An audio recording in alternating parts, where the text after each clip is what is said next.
Покрај таа пештера што ви ја снимав во претходното видео, има и друга, уште по-интересна пештера. Па ајде одиме и во таа пештера да ви ја снимам, да ја истражиме.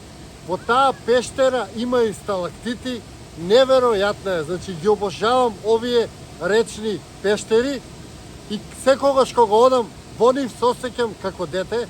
Па ајде да се вратиме во детството и да истражиме уште една преубава пештера. А ева е пештерата за која што ви зборував, видите а колку е убава. Ајде сега одиме внатре да ја истражиме и да видите тоа што најдов внатре мене ме зачуди. Влегуваме внатре.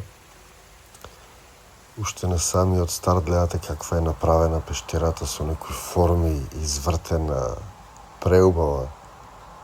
До некаде полна со вода, после натаму е сува, а не успеав да навлезам длабоко во пештерата, затоа што требаше да ползам за да влезам во другиот дел.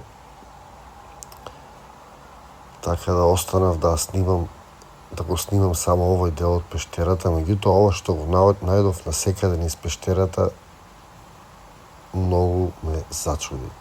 Ова се некои надписи, некои форми кои што ги имаше насекаде во пештерата. Не знам што представуваат, не знам колку се стари, не знам дали се природни, не знам дали се вештачки, меѓутоа ги имаше низ целата пештера. Изгледаше како некоја мапа, некој лавиринт на некое место можеби. Некаде беа повеќе зачувани, некаде помалку, меѓутоа ги имаше на многу места низ пештерата. Јас не ги снимав сите затоа што прво не им обратив многу внимание. Повеќе бев фокусиран на природните убавини на пештерата, кои што секако се неверојатни. И сигурно ако ги снимав сите, можеби мислам дека сепак ништо немаше да смени тоа, затоа што сепак изгледаат само како рандом линии, кои што некој можеби некогаш ги нацртал и многу ќе биде тешко да се дешифрираат.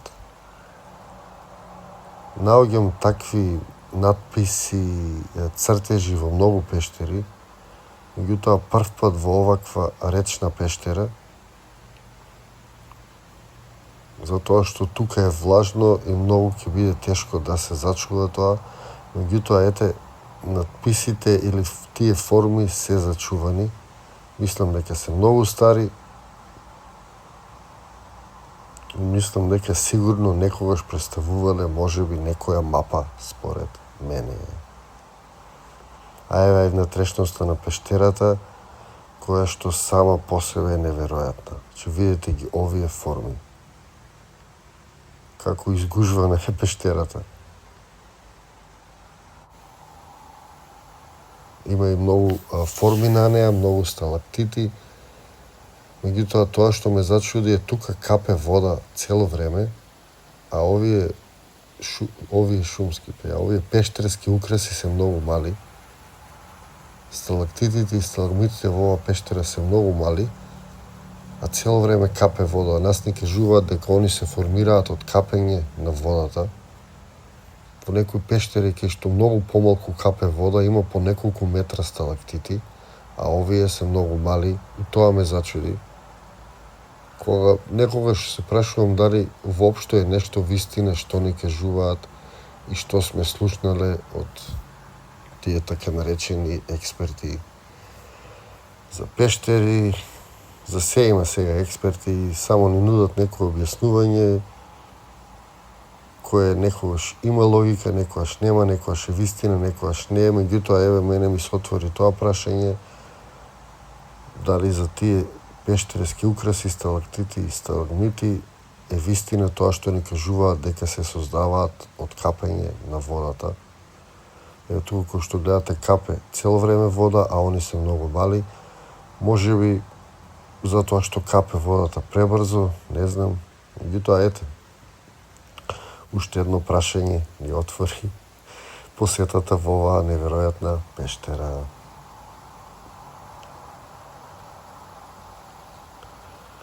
Ете така раздеавме пештерата одматре. Сега испаѓаме малку надвор да ви ја покажам и околината, затоа што и околината е како од бајките. Преубава. И водата тука е толку чиста, што во оваа вода живеат и ракови. Чекайте сега ќе ви покажам и ракчиња има во оваа вода.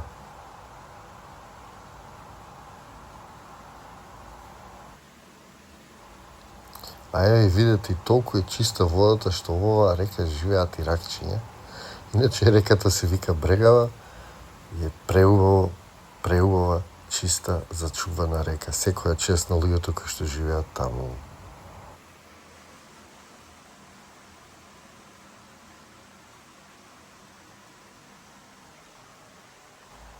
А еве да ви ја покажам и околината. Испаднав од пештерата и видите колку е убаво. А тука некаде од лево имаше и друга пештера.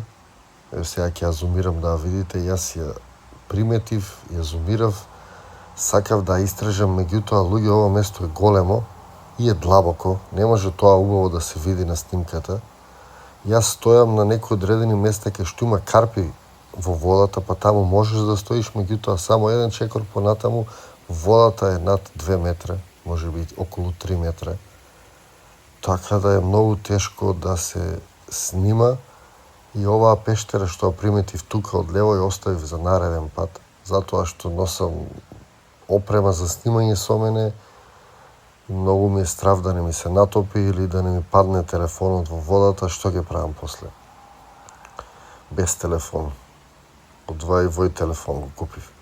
Така да, ете, се одлучив да ви ја снимам само преубавата околина, а таа пештера ќе оставиме за друг пат, да ја истражиме и да ја снимиме, секако ако имам време, ако се пружи прилика.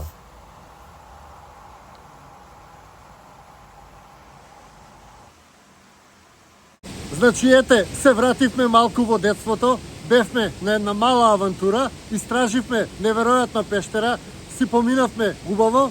Ако ви се свиѓа и ви се допаѓа тоа што го снимам, тога ставете еден лајк, претплатете се, станете членови, поддржете го Сонцогор. Јас ви благодарам што го изгледавте видеото, што имате трпение и што ме поддржувате. Ви благодарам, ви го посакувам секое добро и се гледаме во некое мое наредно видео.